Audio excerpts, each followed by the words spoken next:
we are going to study the graphical representation of motion. And in this discussion, the first graph is position time graph. Suppose an object is in motion, and if we want to represent its motion on the graph, so there are different situations in which we can plot the position time graph. First situation is position time graph for a stationary object. अगर एक object है जो stationery है, मतलब rest में है, और time के साथ साथ उसकी पोजीशन चेंज नहीं हो रही है, तो अगर हम उसका पोजीशन टाइम ग्राफ देखेंगे तो कुछ इस तरीके का होगा. यहाँ पर हमने एक्स एक्सिस पर टाइम को रिप्रेजेंट किया है, वाई एक्सिस पर ऑब्जेक्ट की पोजीशन को रिप्रेजेंट किया है. जब आप टाइम जीरो है, मतलब जब हमने मोशन को रिकॉर्ड करना स्टार्ट किया है, तो टाइम जब जीरो है तब ऑब्जेक्ट की पोजीशन एक्स नॉट थी.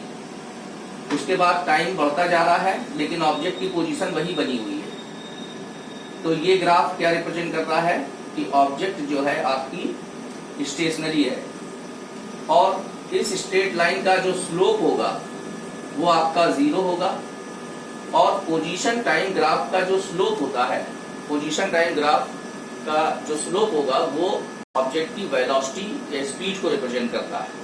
तो यहाँ पर ये कर्व जो आ रहा है ये हमारा स्ट्रेट लाइन है, तो वेलोसिटी क्या हो जाएगी, जीरो हो जाएगी. Second graph position time graph for uniform motion. Uniform motion क्या होता है ये आपको पता है. When object is in motion and it covers equal distance in equal time interval, then motion of the object is known as uniform motion. अगर एक object motion कर रही है और वो इक्वल टाइम इंटरवल में इक्वल डिस्टेंस कवर करती है, तो उसका जो मोशन होता है वो यूनिफॉर्म मोशन कहा जाता है. तो ऐसी ऑब्जेक्ट का जो पोजीशन टाइम ग्राफ होगा वो इस तरीके की इंक्लाइंड स्ट्रेट लाइन होगा या फिर इस तरीके की इंक्लाइंड स्ट्रेट लाइन होगा. दोनों में डिफरेंस क्या है. इस ग्राफ में ये रिप्रेजेंट हो रहा है कि जब टाइम जीरो है, यहाँ पर एक्स एक्सिस पर टाइम लिया गया है और वाई एक्सिस पर ऑब्जेक्ट की पोजीशन रिप्रेजेंट की गई है. जब टाइम जीरो है, यानी जब ऑब्जेक्ट ने मोशन स्टार्ट किया है, तो वो ओरिजिन पर ना होकर के वो ऑलरेडी कुछ डिस्प्लेस है, उसकी पोजीशन एक्स नॉट है. Means object x not position से वो अपना मोशन स्टार्ट कर रही है. फिर इसके बाद जैसे जैसे टाइम आपका इंक्रीज होता जा रहा है, ऑब्जेक्ट की पोजीशन जो है चेंज होती जा रही है और वो इक्वल टाइम इंटरवल में इक्वल डिस्टेंस कवर करेगी.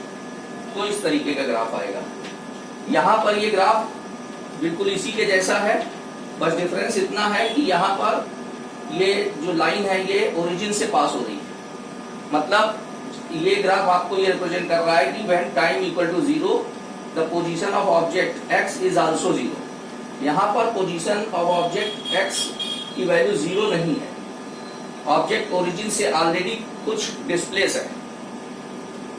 अब जो पोजीशन टाइम ग्राफ है इसका स्लोप आपको स्पीड या वेलोसिटी की वैल्यू प्रोवाइड करेगा. स्लोप निकालने के लिए क्या करेंगे हम लोग कि ये जो हमारा कर्व स्ट्रेट लाइन है, चाहे ये हो चाहे ये हो, दोनों का प्रोसीजर सेम है. इस स्ट्रेट लाइन पर कोई भी दो पॉइंट ले लेते हैं हम, ए और बी. आप फर्स्ट और लास्ट भी ले सकते हो और बीच में भी ले सकते हो, क्योंकि स्ट्रेट लाइन का स्लोप एक ही आता है तो कहीं से भी निकाला जा सकता है. तो ए और बी हमने दो पॉइंट ले लिए ग्राफ के ऊपर.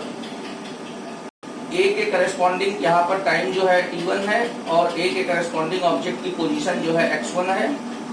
बी पॉइंट के करस्पॉन्डिंग जो टाइम की वैल्यू है वो t2 है और बी पॉइंट के करस्पॉन्डिंग ऑब्जेक्ट की पोजीशन x2 है. यहाँ पर एक राइट एंगल ट्रायंगल आपको दिखाई दे रहा है. इस स्ट्रेट लाइन का स्लोप जो होगा, तो वो जो ट्रायंगल ACB यहाँ बन रहा है, इस ट्रायंगल से हम tan थीटा की वैल्यू फाइंड आउट करेंगे, और tan थीटा की जो वैल्यू आएगी यही इस लाइन का स्लोप होगा और ये हमें वेलोसिटी प्रोवाइड करेगी. किस तरीके से आप देखिए, BC की जो वैल्यू है ये आपकी डेल्टा x हो जाएगी और इसको हम x2 माइनस x1 लिख सकते हैं.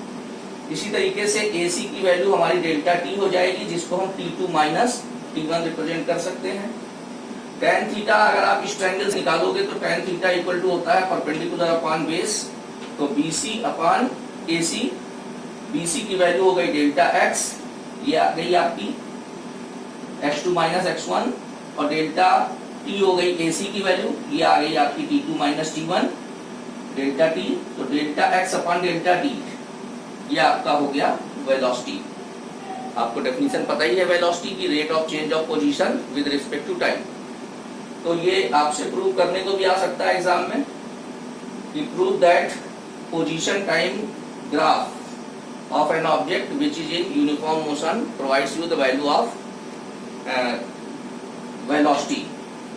तो इसकी हेल्प से आप जो है वेलोसिटी पोजीशन टाइम ग्राफ से कैसे निकाल सकते हैं और कैसे इसका स्लोप जो है आपको वेलोसिटी की वैल्यू प्रोवाइड करेगा, ये आप इस तरीके से प्रूव करके शो कर सकते हैं। जब ऑब्जेक्ट आपकी यूनिफॉर्म मोशन कर रही होती है उस सिचुएशन में ऑब्जेक्ट की जो एवरेज वेलोसिटी होती है और इंस्टेंटेनियस वेलोसिटी होती है, ये दोनों ही सेम होती है। तो यहाँ पर हमें एवरेज और इंस्टेंटेनियस वेलोसिटी अलग अलग कैलकुलेट करने की जरूरत नहीं पड़ेगी। अगर हम t1 टाइम पर ऑब्जेक्ट की वेलोसिटी हम निकालना चाहेंगे तो वो भी हमारी यही होगी, और अगर हम t1 से t2 टाइम के बीच में ऑब्जेक्ट की एवरेज वेलोसिटी निकालना चाहेंगे तो भी हमारी ये वेलोसिटी एक ही होगी। तो जब ऑब्जेक्ट यूनिफॉर्म मोशन कर रही होती है तो उसकी इंस्टेंटेनियस और एवरेज वेलोसिटी दोनों ही सेम होती हैं, तो हमें अलग अलग कैलकुलेट करने की कोई जरूरत नहीं होती है, क्योंकि इस स्ट्रेट लाइन का स्लोप क्या होगा, एक ही होगा। चाहे किसी पर्टिकुलर पॉइंट पे स्लोप निकाला जाए या किन्हीं दो पॉइंट के बीच में निकाला जाए, वो एक ही आएगा। अब इसके बाद नेक्स्ट हमारा ग्राफ है position time graph for uniformly accelerated motion. अगर एक ऑब्जेक्ट इस तरीके से मोशन कर रही है कि वो इक्वल टाइम इंटरवल में इक्वल डिस्टेंस कवर नहीं करती है, बल्कि वो डिस्टेंसेस अगर इंक्रीज हो रही है, तो ऑब्जेक्ट हमारी किस मोशन में होगी, एक्सीलरेटेड मोशन में होगी। ऑब्जेक्ट की पोजीशन हम लोग इक्वेशन ऑफ मोशन से कैसे निकालते हैं, हमने फार्मूला स्टडी किया है s = ut + हाफ at²। अगर हम यहाँ पर ग्राफ में जो हम शो कर रहे हैं इसमें पोजीशन को हमने x से रिप्रेजेंट किया है, तो हमारा ये फार्मूला हो जाएगा x = ut + हाफ at²। अगर ऑब्जेक्ट ओरिजिन से अपना मोशन स्टार्ट कर रही है, मतलब जब टाइम 0 है तो ऑब्जेक्ट की पोजीशन x की वैल्यू भी 0 अगर हम ले रहे हैं, तो फिर हम इक्वेशन ऑफ मोशन को इस तरीके से रिप्रेजेंट करते हैं x = ut + हाफ at²। लेकिन ऑब्जेक्ट अगर ऑलरेडी ओरिजिन से कुछ डिस्प्लेस है, उस कंडीशन में हम आफ्टर टाइम t इस ऑब्जेक्ट की पोजीशन जो रिप्रेजेंट करेंगे वो होगी x0 x = x0 + ut + half at²। तो ये डिस्टेंस वो कवर करेगा t टाइम में, और x0 उसकी पोजीशन इनिशियली थी, तो आफ्टर टाइम t उसकी नई पोजीशन हो कितनी जाएगी, वो हो जाएगी x0 में आप ये वैल्यू जो उसने डिस्टेंस कवर की है इसको ऐड कर देंगे। अब इस सिचुएशन में अगर हम इसका ग्राफिकल रिप्रेजेंटेशन इसके मोशन का करेंगे तो कुछ इस तरीके का कर्व आएगा। ये क्वाड्रेटिक इक्वेशन है।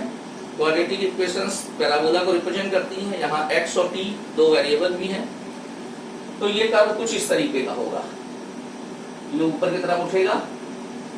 इसमें हमने ये रिप्रेजेंट किया है कि जब टाइम 0 है तो ऑब्जेक्ट की पोजीशन जो है x0 है, मींस ऑब्जेक्ट ऑलरेडी कुछ डिस्प्लेस थी, ओरिजिन से उसका मोशन स्टार्ट नहीं हुआ है। लेकिन अगर ऑब्जेक्ट ओरिजिन से अपना मोशन स्टार्ट कर रही है, means when time = 0 the position of object is also 0, और यूनिफॉर्म एक्सीलरेटेड मोशन में ऑब्जेक्ट है तो कर्व कुछ इस तरीके का आएगा। और यहाँ पर ये रिप्रेजेंट हो रहा है कि ऑब्जेक्ट की स्पीड टाइम के साथ साथ या वेलोसिटी टाइम के साथ साथ इंक्रीज हो रही है, और यहाँ पर क्या है कि डिक्रीज हो रही है, क्योंकि यहाँ पर अगर आप इस ग्राफ को देखें तो हमने यहाँ इक्वल टाइम इंटरवल लिए हुए हैं। इक्वल टाइम इंटरवल एक ये लिया हुआ है, एक ये लिया हुआ है, एक ये लिया हुआ है, मतलब यहाँ से यहाँ तक का टाइम, फिर यहाँ से यहाँ तक का टाइम, और यहाँ से यहाँ तक का टाइम, ये आपस में इक्वल है।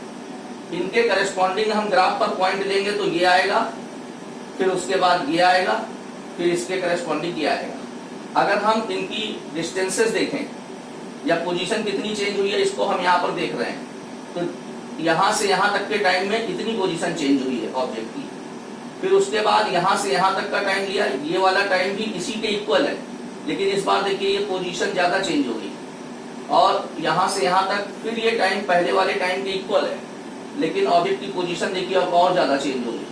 तो हम ये देख रहे हैं कि टाइम के साथ साथ ऑब्जेक्ट की जो पोजीशन है वो ज्यादा चेंज हो रही है, यानी ऑब्जेक्ट इक्वल टाइम इंटरवल में इक्वल डिस्टेंस ना कवर करके अनइक्वल डिस्टेंस कवर कर रही है, और ये डिस्टेंस इंक्रीज हो रही है। तो ये हमारा हो जाएगा uniformly accelerated motion.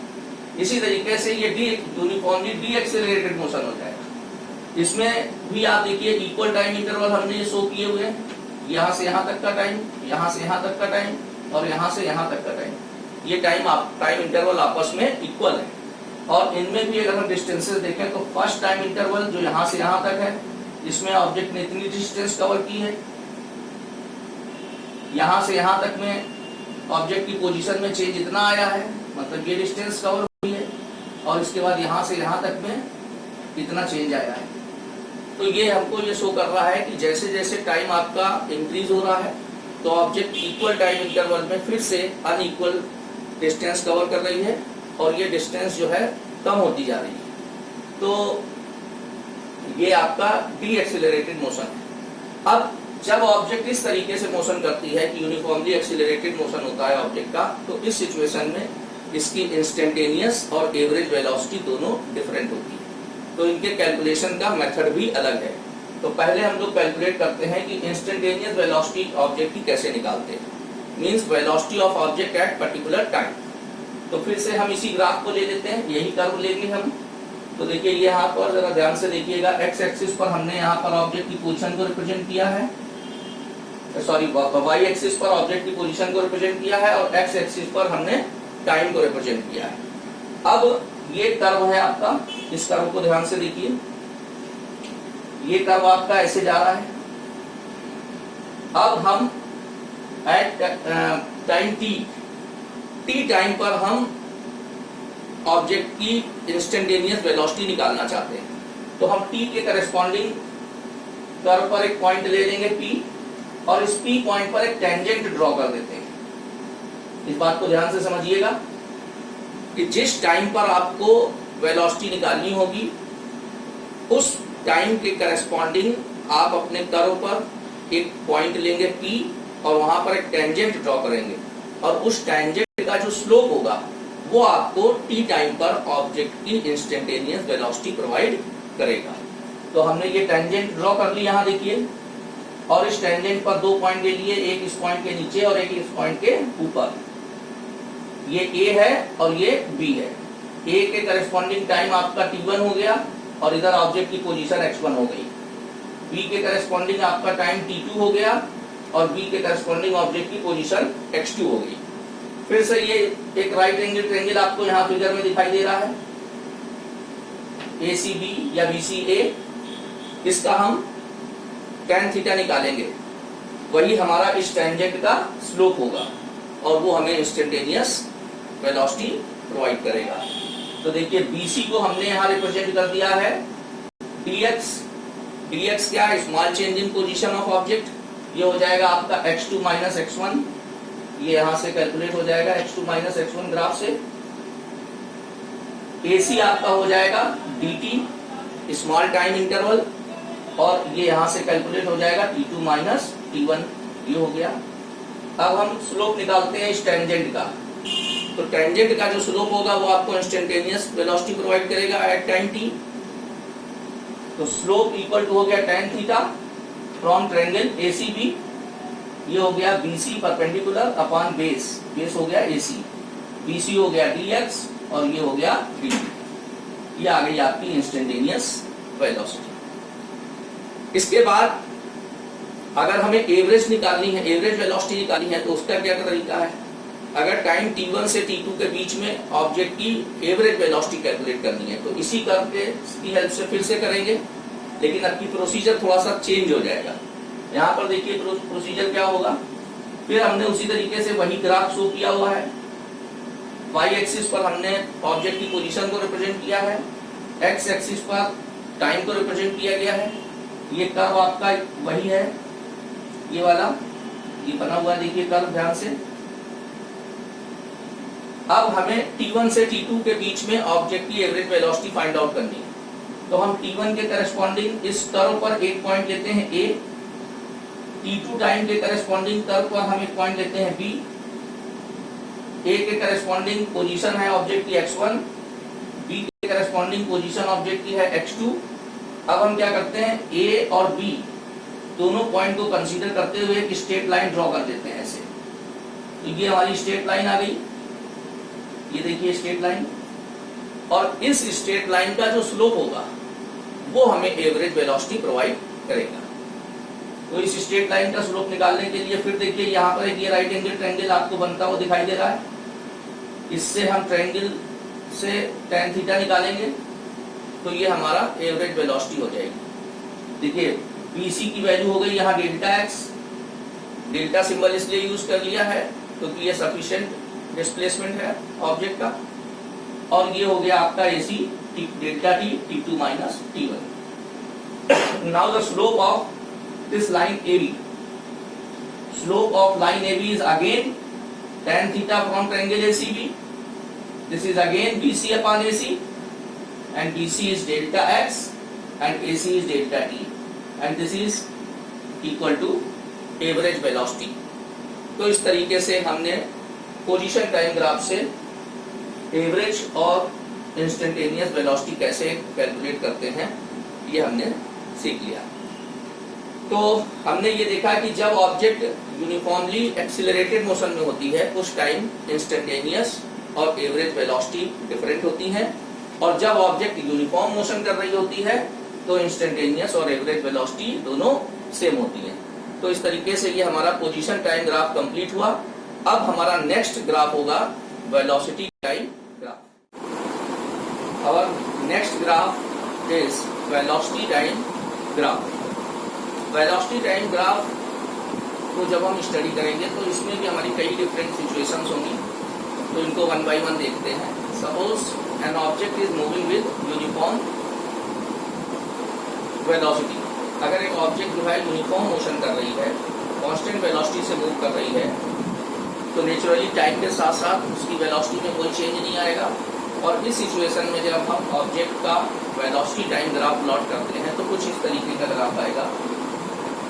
X axis पर हमने टाइम को रिप्रेजेंट किया है, वाई एक्सिस पर ऑब्जेक्ट की वेलोसिटी को रिप्रेजेंट किया है। जब टाइम 0 है तो ऑब्जेक्ट की वेलोसिटी क्या है, v है, यहाँ पर रिप्रेजेंट की हुई है ग्राफ पर। जैसे जैसे आपका टाइम इंक्रीज कर रहा है ऑब्जेक्ट की वेलोसिटी v ही बनी हुई है। तो ये जो ग्राफ होगा वो टाइम एक्सिस के पैरेलल एक स्ट्रेट लाइन होगा, और इस स्ट्रेट लाइन का जो स्लोप है वो 0 है। वेलोसिटी टाइम ग्राफ की हेल्प से हम दो चीज़ें कैलकुलेट कर सकते हैं। पहला है एक्सीलरेशन और दूसरी है डिस्प्लेसमेंट या डिस्टेंस। पहले हम बताते हैं एक्सीलरेशन।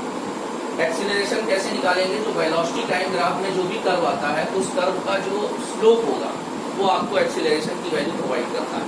तो यहाँ पर इस स्ट्रेट लाइन का जो स्लोप है ये 0 है, इसलिए यहाँ पर एक्सीलरेशन भी 0 होगा। वैसे भी आपको आइडिया है कि अगर एक ऑब्जेक्ट कांस्टेंट वेलोसिटी से मूव कर रही है तो टाइम के साथ साथ उसकी जो वेलोसिटी में चेंज नहीं आएगा, और एक्सीलरेशन क्या होता है, rate of change of velocity with time. तो डेल्टा v हमारा क्या होगा, 0 होगा, इसकी वजह से एक्सीलरेशन 0 होगा। अब इसी ग्राफ की हेल्प से अगर हम t1 टाइम से t2 टाइम के बीच में ऑब्जेक्ट का डिस्प्लेसमेंट कितना हुआ है ये फाइंड आउट करना चाहते हैं, तो वेलोसिटी टाइम कर्व के नीचे जो एरिया आएगा उसको अगर हम कैलकुलेट करेंगे तो area under the velocity time curve gives you the value of displacement. तो t1 से t2 के बीच में आपको फाइंड आउट करना है, तो t1 टाइम आपका ग्राफ पर ये है, t2 टाइम आपका ग्राफ पर ये है। t1 के करस्पॉन्डिंग ग्राफ पर हम एक पॉइंट लेंगे a और t2 के करस्पॉन्डिंग ग्राफ पर एक पॉइंट लेंगे b। तो ये पोर्शन आएगा हमारे कर्व का, और इसके नीचे का ये एरिया साइडेड एरिया जो आपको दिख रहा है, ये साइडेड एरिया हम निकालेंगे। तो रेक्टेंगल ABCD का एरिया हम फाइंड आउट करेंगे। तो area under the velocity time graph between time t1 to t2 is equal to area of rectangle ABCD। Area of rectangle ABCD होगा आपका AD into BC। तो ये हो गया AD into BC। अब AD की वैल्यू अगर हम यहाँ से देखें तो ये है v माइनस जीरो, ए के सामने v है और d के सामने जीरो लिखा हुआ है, तो ये वैल्यू हो जाएगी v माइनस जीरो, और DC हो जाएगा आपका T2 माइनस T1, क्योंकि C के नीचे लिखा है T2 और D के नीचे लिखा है T1, तो ये वैल्यू हो जाएगी T2 minus T1। T2 minus T1 को आप डेल्टा T लिख सकते हो, और ये हो गया V। और वेलोसिटी इनटू टाइम इंटरवल क्या होता है? डिस्प्लेसमेंट। बेसिक डेफिनेशन आपकी वेलोसिटी की है delta S upon delta T, तो V इंटू डेल्टा T क्या हो जाएगा? डेल्टा S, और डेल्टा S क्या होता है?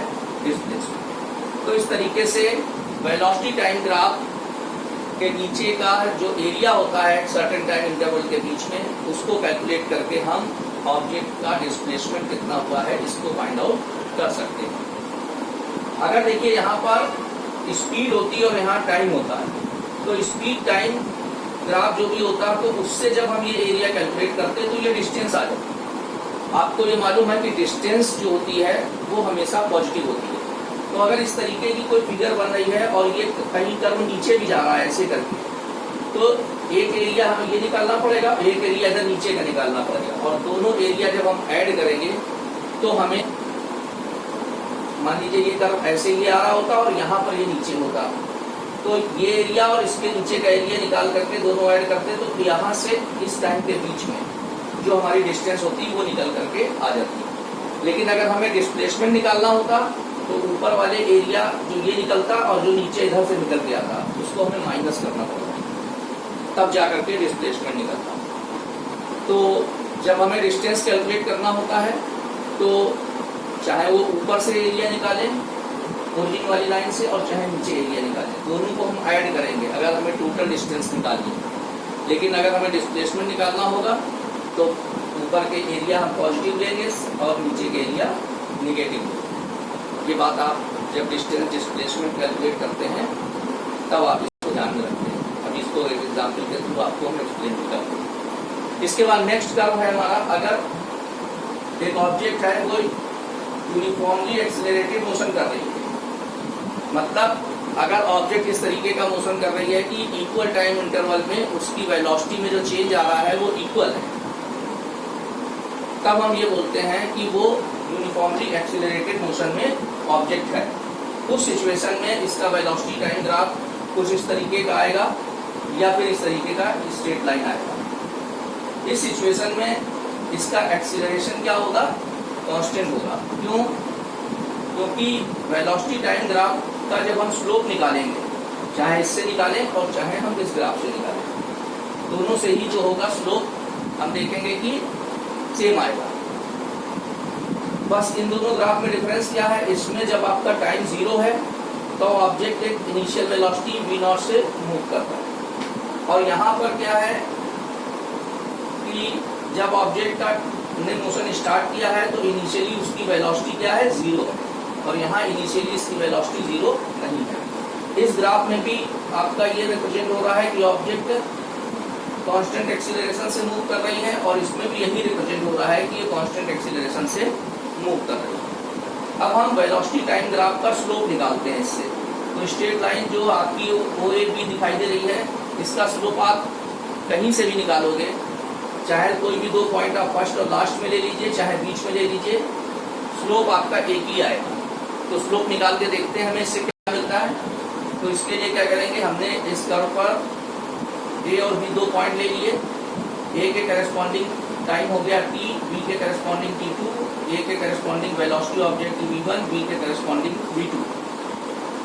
अब ये हमारा एक राइट एंगल ट्रायंगल बन गया ACB। अगर हमें इस स्ट्रेट लाइन का स्लोप निकालना है तो हम ये ट्रायंगल ACB से tan थीटा की वैल्यू निकालेंगे, जैसे पोजीशन टाइम ग्राफ में हमने कैलकुलेट की थी। तो tan theta from triangle ACB ये हो गया BC अपॉन AC। BC हमारा हो जाएगा V2 minus V1 means delta B, और AC हो जाएगा T2 minus T1 means delta T। तो delta B upon delta T और delta B upon delta T क्या होता है? एक्सीलरेशन होता है। इस तरीके से हम लोगों ने ये देखा कि जब एक ऑब्जेक्ट कांस्टेंट एक्सीलरेशन से मूव करती है तो उसका velocity time graph inclined straight line होता है इस तरीके का। और कांस्टेंट एक्सीलरेशन से ऑब्जेक्ट का मूव करती है जब ऑब्जेक्ट इक्वल टाइम इंटरवल में ऑब्जेक्ट की वेलोसिटी में जो चेंज आता है वो इक्वल होता है। अब इसी ग्राफ की हेल्प से हम डिस्प्लेसमेंट भी ऑब्जेक्ट का एक पर्टिकुलर टाइम इंटरवल में निकाल सकते हैं। जब ऑब्जेक्ट यूनिफॉर्म एक्सीलरेशन से मूव करती है तो इस सिचुएशन में ऑब्जेक्ट का इंस्टेंटेनियस एक्सीलरेशन और एवरेज एक्सीलरेशन दोनों की वैल्यू क्या होती है, सेम होती है, क्योंकि तो इस स्ट्रेट लाइन का स्लोप किसी भी पॉइंट पर क्या होगा, एक ही होगा। तो अब देखते हैं, फिर से ये वाला ग्राफ एक ले लेते हैं। यहाँ पर हमने देखिए फिर से टाइम को एक्स एक्सिस पर रिप्रेजेंट किया है, वेलोसिटी को वाई एक्सिस पर रिप्रेजेंट किया है। एक ऑब्जेक्ट है जिसका t इक्वल टू 0 टाइम पर इसकी इनिशियल वेलोसिटी v नॉट है और ये कांस्टेंट एक्सीलरेशन से मूव करेगी। तो कांस्टेंट एक्सीलरेशन से मूव करेगी तो इसका जो वेलोसिटी टाइम ग्राफ होगा, इंक्लाइंड स्ट्रेट लाइन ये होगा। यहाँ t पॉइंट मतलब t टाइम पर इसकी फाइनल वेलोसिटी v होगी। अब हम 0 से t टाइम के बीच में ऑब्जेक्ट का डिस्प्लेसमेंट कितना हुआ है इसको फाइंड आउट करना चाहते हैं। तो इसके लिए हमें क्या करना पड़ेगा, ये जो वेलोसिटी टाइम ग्राफ है आपका, इसके नीचे का जो भी एरिया है 0 से t के बीच में कर्व का ये पोर्शन आ रहा है, देखिए ये स्ट्रेट लाइन पोर्शन, इसके नीचे का ये पूरा शेडेड एरिया हम कैलकुलेट करेंगे। तो अगर हम इस शेप को देखें ओ ए पी टी, तो ये शेप हमारा जो है ट्रेपेजियम बन रहा है। इस ट्रेपेजियम का जो एरिया होगा यही एरिया आपको डिस्प्लेसमेंट की वैल्यू प्रोवाइड करेगा। इसको हम प्रूव करके दिखाएंगे भी। अब इसका एरिया ऐसे भी निकाल सकते थे कि हम ये ट्रायंगल ए सी बी का एरिया निकालते और ये रेक्टेंगल जो हमारा ओ ए सी डी बन रहा है ये एरिया निकालते और दोनों को ऐड कर देते। ये भी एक तरीका हो सकता है इसके ए बी लाइन के नीचे का एरिया फाइंड आउट करने का। आप दोनों में से किसी भी तरीके से कर लेते हैं। फिलहाल अभी हम जो है ट्रेपेजियम के एरिया से इसको प्रूव करके दिखा रहे हैं। तो area under the velocity time graph between time t1 to t2, this is equal to the area of trapezium OABD। अब एरिया ऑफ ट्रेपेजियम आपका फार्मूला क्या होता है, 1/2 sum of parallel side into perpendicular distance. तो यहाँ पर parallel sides आपकी ये हैं OA और ये BD और परपेंडिकुलर डिस्टेंस हो गई ये OD या उस AC। तो इसको लिखते हैं 1/2 OA plus BD into OD। अब OA की वैल्यू ग्राफ से देखते हैं तो यहाँ से यहाँ तक ये हो गई V not minus 0 means V not, तो ये इसको हमने लिख दिया V नॉट। BD हो गया हमारा यहाँ से यहाँ तक मतलब यहाँ से यहाँ तक, तो V माइनस 0 मीन्स V हो गया, तो ये हो गया V। और OD हो गया हमारा T माइनस 0, तो ये हो गया T माइनस 0। अब V नॉट हमारी इनिशियल वेलोसिटी थी t इक्वल टू 0 पर और V हमारी फाइनल वेलोसिटी है आफ्टर टाइम t। तो 0 से t के बीच में ऑब्जेक्ट की एवरेज वेलोसिटी अगर हम फाइंड आउट करेंगे तो उसका क्या तरीका है, इनिशियल प्लस फाइनल बाई 2, क्योंकि इनिशियल वेलोसिटी हमें पता है, फाइनल पता है, तो ये एवरेज वेलोसिटी V बार हो जाएगी। तो यहाँ पर हम V नॉट प्लस V/2 की जगह पर V bar average velocity object की लिख देंगे। Average velocity into time, this is equal to the distance covered in time t और the displacement of object in time t। तो इस तरीके से हमने देखा कि वेलोसिटी टाइम ग्राफ जो भी हमारा होता है उसकी हेल्प से हम एक सर्टेन टाइम इंटरवल में ऑब्जेक्ट का डिस्प्लेसमेंट या ऑब्जेक्ट ने जो डिस्टेंस कवर की है उसको हम कैलकुलेट कर सकते हैं। फिर हमारा नेक्स्ट ग्राफ है, अगर एक ऑब्जेक्ट है जो इंक्रीजिंग एक्सीलरेशन या डिक्रीजिंग एक्सीलरेशन से मूव कर रही है। सपोज आपकी ऑब्जेक्ट इस तरीके से मोशन कर रही है कि इक्वल टाइम इंटरवल में ऑब्जेक्ट की वेलोसिटी में चेंज इक्वल नहीं हो रहा, बल्कि उसकी वेलोसिटी में जो चेंज हो रहा है वो इंक्रीज हो रहा है, तब हम क्या बोलेंगे, ऑब्जेक्ट इंक्रीजिंग एक्सीलरेशन से मूव कर रहा है। और अगर इक्वल टाइम इंटरवल में ऑब्जेक्ट की वेलोसिटी में जो चेंज आ रहा है वो डिक्रीज हो रहा है, तब हम बोलते हैं ऑब्जेक्ट जो है डिक्रीजिंग एक्सीलरेशन से मूव कर रही है। तो ये दो ग्राफ होंगे उस सिचुएशन में। अगर इंक्रीजिंग एक्सीलरेशन है ऑब्जेक्ट का तो आपका ग्राफ कुछ इस तरीके का होगा, और अगर डिक्रीजिंग एक्सीलरेशन है तो ये ग्राफ इस तरीके का होगा। ये ऊपर की तरफ उठ रहा है और ये बेंड हो रहा है, डाउनवर्ड बेंड हो रहा है और ये अपवर्ड बेंड। अब इसमें आप देख सकते हैं फिगर से कि ये हमने यहाँ कुछ टाइम इंटरवल रिप्रेजेंट किए हैं, एक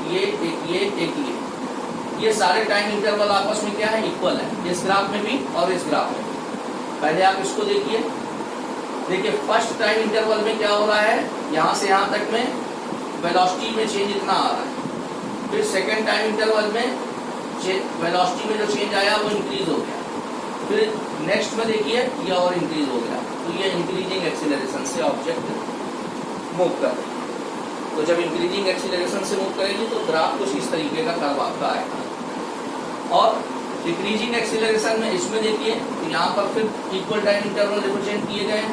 तो यहाँ पर देखिए फर्स्ट टाइम इंटरवल में इतने में वेलोसिटी में चेंज ये आ रहा है इतना, फिर नेक्स्ट में पहले से कम हो गया, फिर नेक्स्ट में और कम हो गया।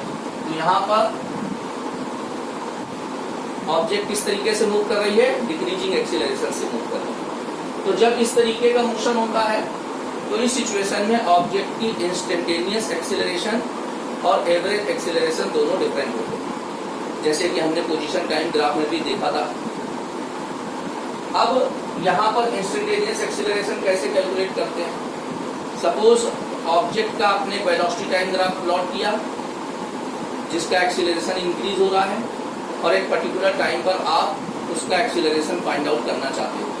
तो उसके लिए प्रोसीजर क्या है कि हमने वेलोसिटी टाइम ग्राफ प्लॉट किया पहले। ये वेलोसिटी टाइम ग्राफ यही वाला रिप्रेजेंट है यहाँ पर। ये देखिए कर्व जैसे आपने पोजीशन टाइम ग्राफ में देखा था। टी टाइम पर आप जो है ऑब्जेक्ट का एक्सीलरेशन फाइंड आउट करना चाहते हो तो टी टाइम के करस्पॉन्डिंग ग्राफ पर एक पॉइंट हम ले लेंगे P और इस पर एक टेंजेंट ड्रॉ कर लेंगे और उस टेंजेंट का जो स्लोप आएगा वो आपको इंस्टेंटेनियस एक्सीलरेशन की वैल्यू प्रोवाइड करेगा। तो स्लोप निकालने के लिए फिर वही काम करेंगे, पॉइंट P के नीचे एक पॉइंट A ले लेंगे टेंजेंट पर और एक पॉइंट B ले लेंगे P पॉइंट के ऊपर टेंजेंट पर। A के करस्पॉन्डिंग यहाँ टाइम T1 हो गया, B के करस्पॉन्डिंग टाइम T2 हो गया, A के करस्पॉन्डिंग वेलोसिटी V1 हो गई, B के करस्पॉन्डिंग वेलोसिटी V2 हो गई। फिर ये एक राइट एंगल ट्रायंगल आपको दिख रहा है ACB। तो ये ACB ट्रायंगल से हम tan थीटा की वैल्यू निकालेंगे तो फिर से वही आएगी BC अपॉन AC।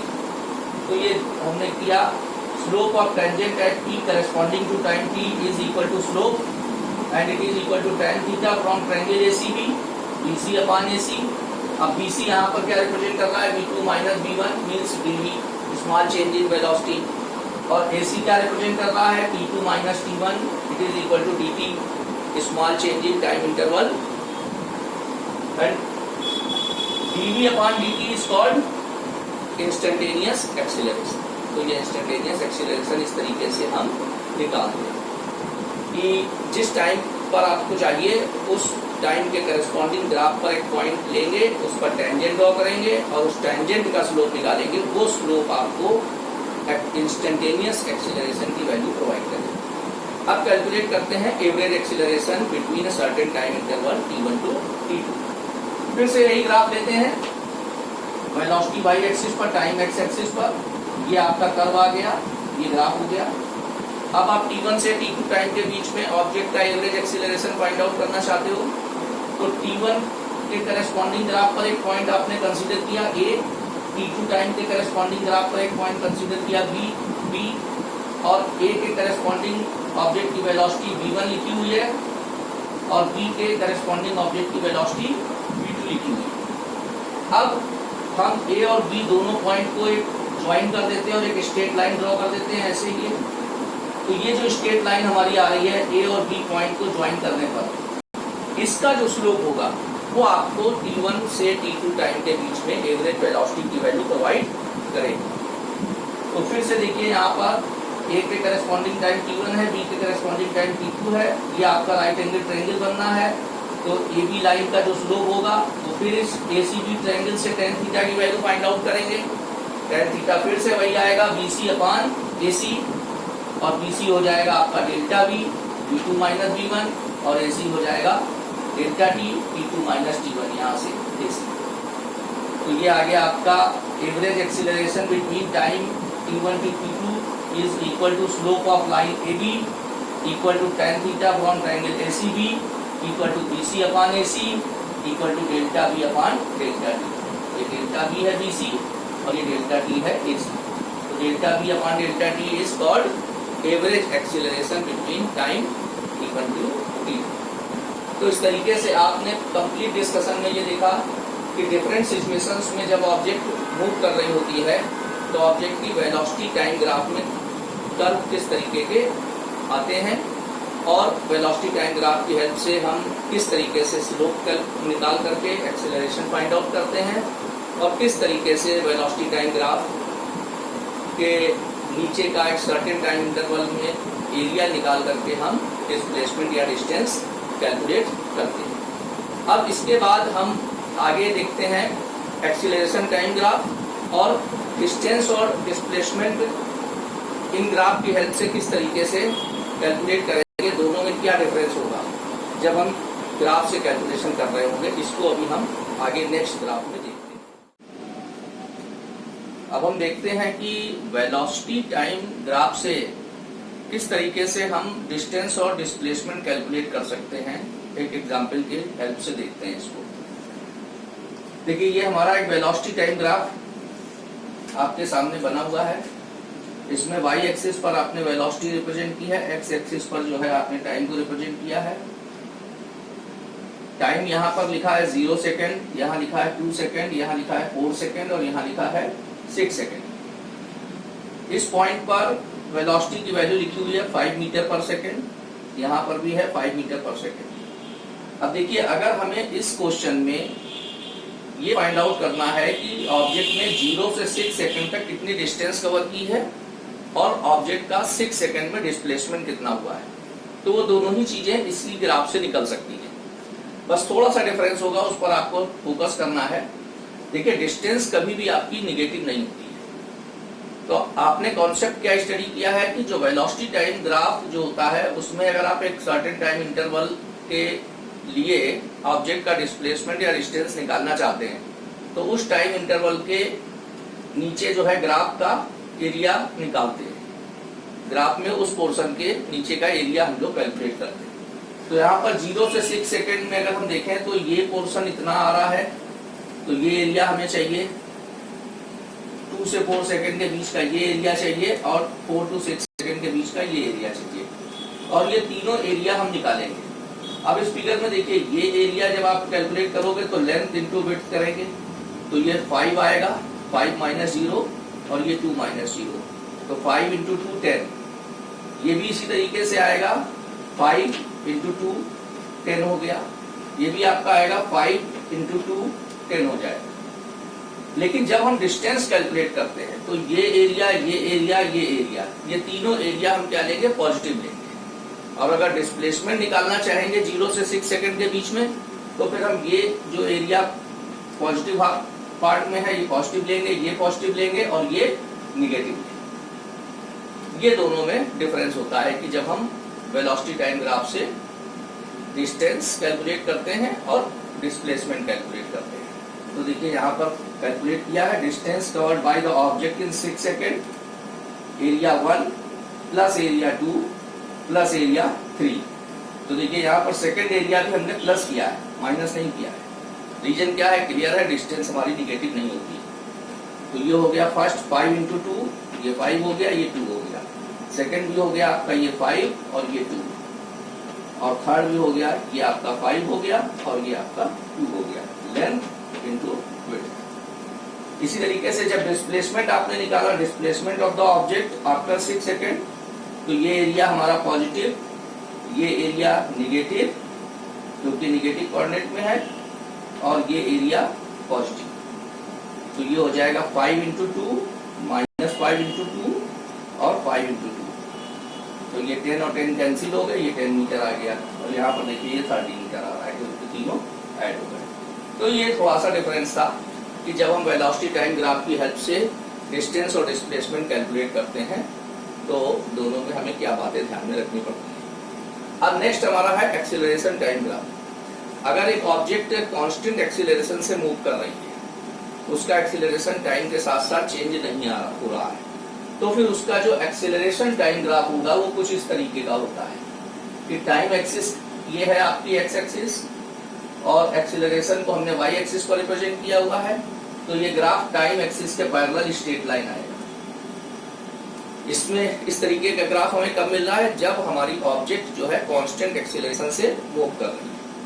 और एक्सीलरेशन टाइम ग्राफ जो होता है, इसकी हेल्प से हम एक सर्टेन टाइम इंटरवल के बीच में ऑब्जेक्ट की वेलोसिटी में कितना चेंज आया है इसको हम कैलकुलेट कर सकते हैं। सपोज हमें कैलकुलेट करना है t1 से लेकर के t2 टाइम के बीच में ऑब्जेक्ट की वेलोसिटी में क्या चेंज आया है इसी ग्राफ की हेल्प से।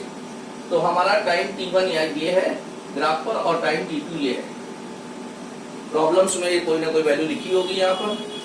t1 के करस्पॉन्डिंग हम ग्राफ पर एक पॉइंट a ले लेंगे और t2 के करस्पॉन्डिंग भी ग्राफ पर हम एक पॉइंट b ले लेंगे। अब ग्राफ का हमारा ये पोर्शन आ रहा है t1 और t2 के बीच में, तो इसके नीचे का ये एरिया जो साइडेड हमने रिप्रेजेंट किया है, इस साइडेड एरिया को निकालेंगे और आप देखेंगे कि ये आपको चेंज इन वेलोसिटी प्रोवाइड करेगा बिटवीन t1 टू t2। तो एरिया निकालते हैं, length AD into width DC। तो area under the AT curve between time t1 to t2, area of rectangle ABCD। तो ये हो जाएगा AD into DC। अब AD की वैल्यू यहाँ ग्राफ से देखिए A माइनस 0 और DC हो जाएगा T2 माइनस T1। तो ये हो गया A minus 0 T2 minus T1। T2 minus T1 you can write it delta T and acceleration into delta T is equal to change in velocity। ये well known relation है, आपको पता है acceleration की basic definition A is equal to delta V upon delta T। Rate of change of velocity is known as acceleration. तो ये यहाँ से कॉन्सेप्ट आपका निकल के आ गया कि change in velocity between t1 to t2। तो मेन चीज आपको ये ध्यान रखनी है कि एक्सीलरेशन टाइम ग्राफ से आप क्या कैलकुलेट कर सकते हैं। ये प्रॉब्लम्स के लिए आपको बहुत इंपॉर्टेंट है ये सारी जानकारियां। अब इसके बाद अगर एक ऑब्जेक्ट है उसका एक्सीलरेशन कांस्टेंट रेट से इंक्रीज कर रहा है, कांस्टेंट रेट से अगर एक्सीलरेशन इंक्रीज करेगा तो फिर उसका जो एक्सीलरेशन टाइम ग्राफ है वो इंक्लाइंड स्ट्रेट लाइन आएगा। जैसे जैसे आपका टाइम इंक्रीज हो रहा है वैसे वैसे एक्सीलरेशन इंक्रीज हो रहा है। अगर ऑब्जेक्ट एक वेरिएबल एक्सीलरेशन से मूव कर रही है तो नेचुरली उसका जो AT कर्व होगा यानी एक्सीलरेशन टाइम ग्राफ होगा वो एक कर्व आएगा और इस कर्व के नीचे जो एरिया होगा उसकी हेल्प से हम लोग क्या कैलकुलेट कर सकते हैं, change in velocity of the object between a certain time interval. एक एग्जांपल्स के थ्रू हम यहाँ पर इसको शो करके भी दिखा रहे हैं। यहाँ पर हमने y एक्सिस पर एक्सीलरेशन रिप्रेजेंट किया है मीटर पर सेकंड स्क्वायर में, x एक्सिस पर टाइम आपने रिप्रेजेंट किया है इसी क्वेश्चन के तरीके से। वैल्यूज भी हम ऑलमोस्ट यही ले लेंगे, कोई फर्क नहीं पड़ता। 0 से 2, 2 से 4, 4 से 6, या आपके 6 सेकंड तक हमने रिप्रेजेंटेशन किया है टाइम का। एक्सीलरेशन यहाँ पर 5 मीटर पर सेकंड लिखा हुआ है, यहाँ पर भी 5 मीटर पर सेकंड लिखा हुआ है। अब देखिए वेलोसिटी आपकी वेक्टर क्वांटिटी, जैसे डिस्प्लेसमेंट आपकी वेक्टर क्वांटिटी थी। तो जब हम वेलोसिटी कैलकुलेट कर रहे होंगे तो फिर हम ये एरिया विद साइन आप लेंगे, आप ऊपर वाले एरिया एक्स एक्सिस के ऊपर के जो एरिया होंगे ये आपके पॉजिटिव रहेंगे और नीचे का एरिया निगेटिव लेंगे आप। तो ये देखिए चेंज इन वेलोसिटी कैसे कैलकुलेट करेंगे। फर्स्ट एरिया ये आएगा साइडेड पोर्शन, दूसरा ये साइडेड पोर्शन का एरिया और ये तीसरा ये साइडेड पोर्शन का एरिया, और ये एरिया आपका A2 निगेटिव होगा। तो ये देखिए A2 एरिया यहाँ पर निगेटिव है। फिर कैलकुलेट कर लेंगे तो लेंथ इंटू विड्थ 5 इंटू 2 ये हो गया 10, ये भी आपका 5 इंटू 2 हो जाएगा 10 और ये भी हो जाएगा आपका 5 इंटू 2 10।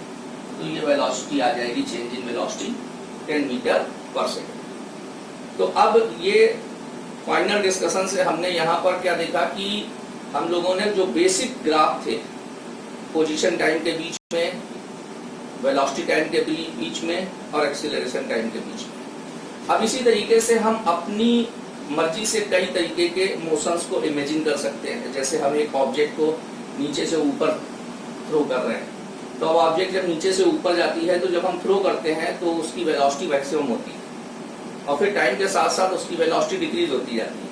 हाईएस्ट पॉइंट पर उसकी वेलोसिटी क्या हो जाती है, 0 हो जाती है। तो अब इस और एक्सीलरेशन अपवर्ड डायरेक्शन में जब हम थ्रो करते हैं तो उस पर एक एक्सीलरेशन एक्ट करता है, that is called acceleration due to gravity. तो हम जिसको भी कांस्टेंट कंसीडर करते हैं, तो फिर हम इस तरीके के मोशन का भी एक graph, velocity time graph plot कर सकते हैं। अगर हम किसी बॉडी को ऊपर से नीचे ड्रॉप कर रहे हैं, तो जब हम ऊपर से नीचे ड्रॉप करेंगे, तो जब हम ड्रॉप करेंगे तब वो फ्री फॉल मोशन करेगी, उसकी वेलोसिटी क्या होगी, 0 होगी, और जैसे जैसे वो नीचे आती है उसकी वेलोसिटी इंक्रीज हो जाती है।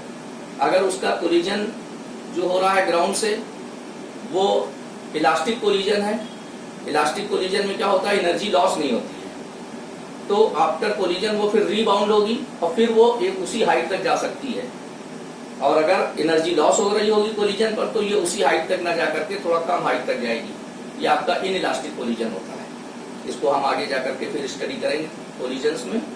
लेकिन इस तरीके का भी जो मोशन हो रहा है, इस तरीके की भी ग्राफ हम, वेलोसिटी टाइम ग्राफ को हम इमेजिन कर सकते हैं। इसके साथ ही साथ इन ग्राफ में ये भी होता है कि एक ग्राफ की हेल्प से दूसरे ग्राफ को हम बना सकते हैं।